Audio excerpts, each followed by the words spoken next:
Oya sikia virusi kati sana taka.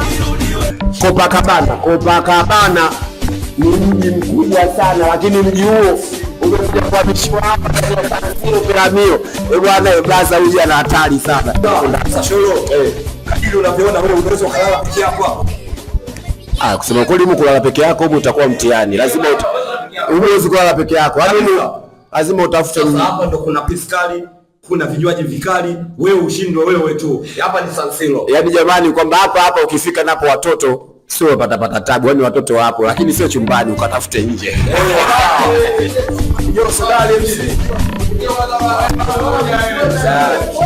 Nipo ndani ya San Siro leo, nipo na blaza Sholo Mwamba. Leo kaja kuzindua mauzinduzi. Bwana unajua siku zote kutangulia inakuwaga ni vizuri, au sio bwana? Lakini Waswahili wanasema kutangulia sio kufika. Siku zote unavokimbia msifu nani anayekukimbiza, au sio bwana?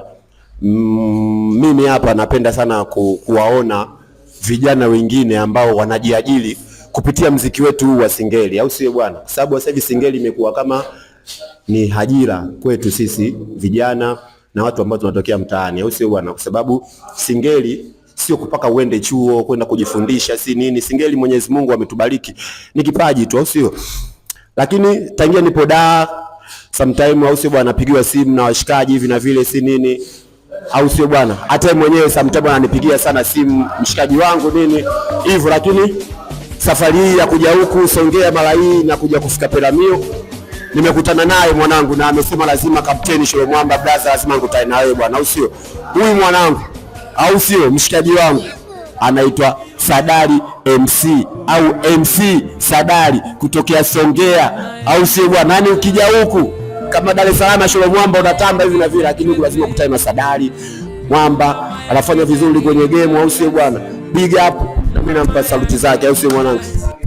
Ukija kwangu nataka hera, kwa wengine hapo nagawa bure.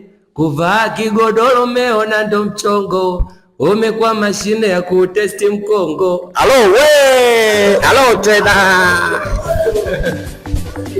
Tumuombe Mwenyezi Mungu kwa sababu kila kitu kinakuja na uzuri wake, unaona bwana.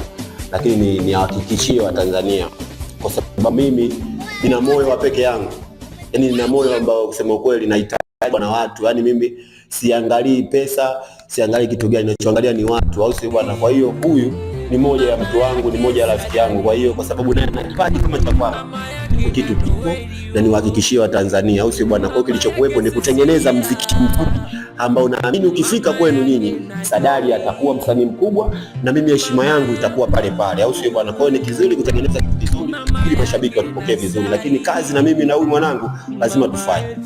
Kwa hiyo nimpe hongera, nimpongeze, hasisite na asichoke kusapoti, kwa sababu hivi vitu mara nyingi vinakuwa na ugumu wake na matatizo yake, lakini ili safari ufike lazima upite kwenye miba na kwenda baadaye kwenda kukaa kiti kirefu unakula bia.